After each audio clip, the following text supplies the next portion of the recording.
Hey guys, I'm Greg Hardy and welcome back to my channel. Today we're going to go over the 6 biggest personal finance topics: budgeting, saving, debt, taxes, insurance, and retirement.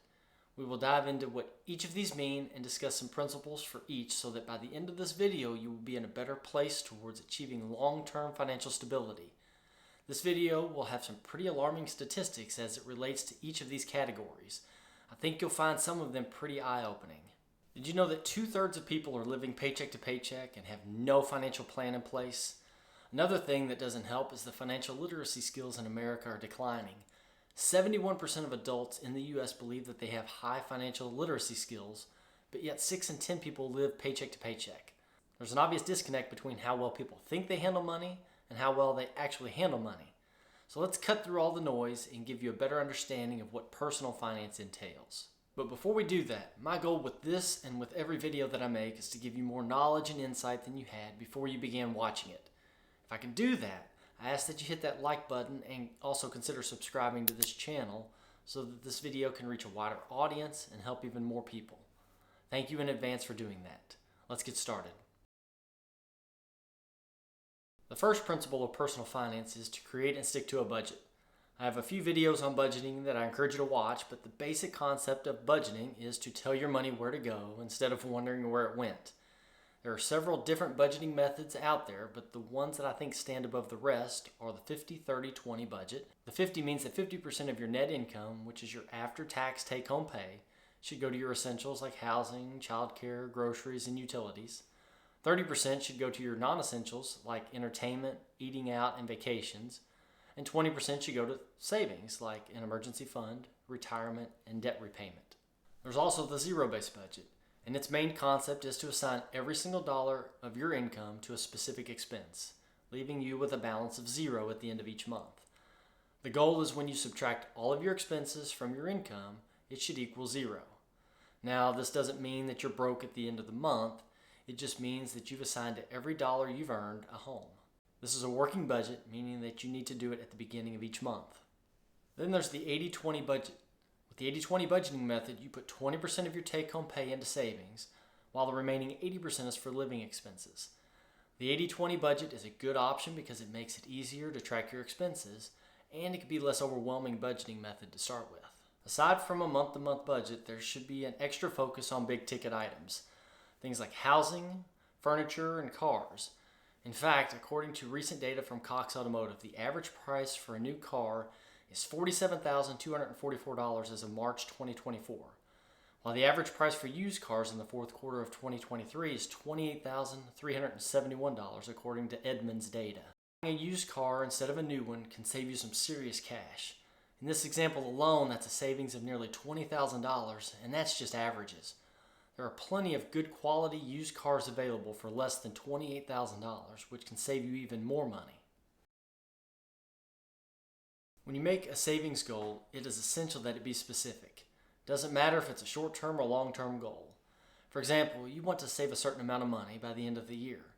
Break that number down into monthly or even weekly increments to help you more easily monitor your progress and see how attainable your goal really is. In order to get where you want to go, you need to set realistic and attainable goals to get there. If not, it'll ultimately lead to failure and disappointment. Therefore, it's essential to create SMART goals. They are critical in laying out a clear path for you to follow.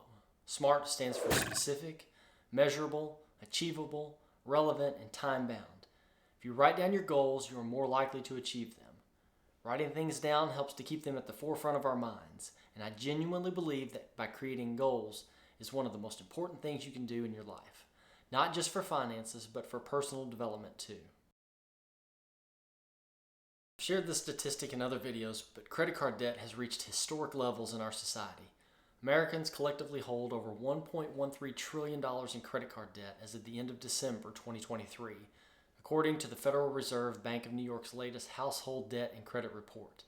To make matters worse, the average interest rate on credit cards these days is around 21%. Focus on paying off debt as quickly as possible. Interest payments add up quickly, so getting out of debt as soon as possible should be a priority. I recently posted a video on how to build your credit the right way that's worth watching. That video breaks down how your credit score is determined and what the main factors are that attribute to it. If credit card debt isn't bad enough, try to avoid going into debt for anything that is likely to lose value rapidly. Things like boats, RVs, jewelry, cars, and other luxury goods. So what about going into debt to buy a home? Real estate is something that historically increases in value and can provide you with a great deal of wealth.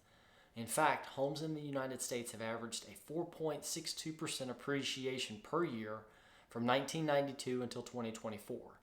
That means that if you bought a home in 1992 for $100,000, that by 2024 it would be worth $421,000. The next principle is to reduce your taxable income. Now, this doesn't mean to go out and make less money. This means find ways to pay less taxes on the money that you do make. There are a few methods that you can use to reduce your taxable income. These include contributing to an employer-sponsored retirement plan such as a 401k, contributing to a health savings account, or a flexible spending account, buying rental properties, and even contributing to a traditional IRA. For example, say you make $60,000 a year and contribute 10% to a 401k. That 10% is equal to $6,000. That means that your taxable income is now $54,000 and not $60,000. If you're self-employed, the IRS allows you to deduct a few expenses as well. These include things like home office costs, vehicle mileage, cell phone and internet costs, self-employed retirement plan contributions, and self-employed health insurance premiums. It's always a good idea, though, to check with a tax professional before you claim them on your tax return. Depending on your personal situation, you may need car insurance, home or renter's insurance, and life insurance. And everyone needs health insurance.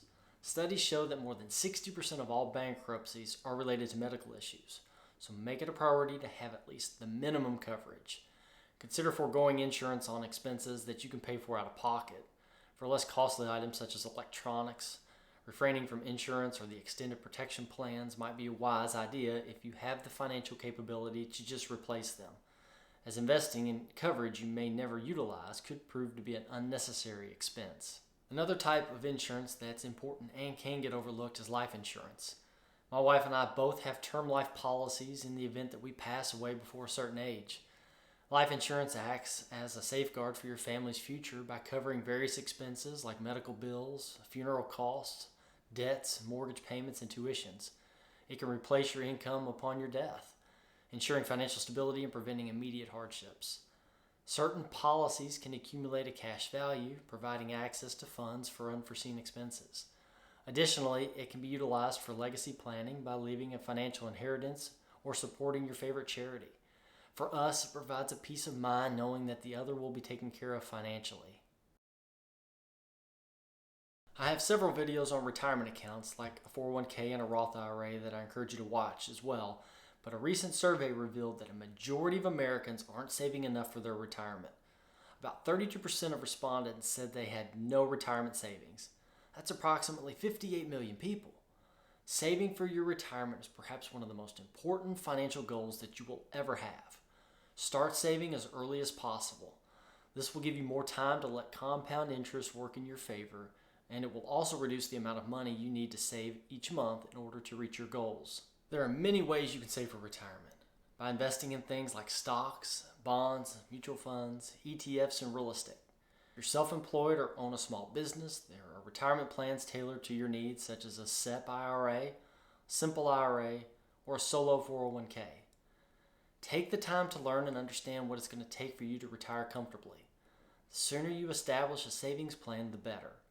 Also, don't be afraid to change the course you're on if you're older and realize that what you're doing now just isn't working. Be consistent and disciplined when it comes to saving and investing. I know there are countless personal finance tips available at your fingertips, but know that by prioritizing your knowledge of personal finance, it can significantly shape your financial future over time. Work on mastering the fundamentals that we just went over. It's critical for building a secure financial future, and ultimately, personal finance is about making informed decisions to secure your financial well-being both now and in the future. Understanding personal finances doesn't have to be scary or too much to handle. It just means knowing the basics and making small progress each month towards your money goals. With some commitment, anyone can learn about money, because knowing is the key to managing your finances well. I Hope I was able to provide you with some valuable insights and actionable strategies that you can start today. It's essential to bridge the gap between financial literacy and practical money management. If you want to learn more about growing your wealth, then check out this video right here. But before you do that, don't forget to like and subscribe. Thank y'all so much for watching. I really hope you liked this video and that you got something out of it. I'll see you in the next one.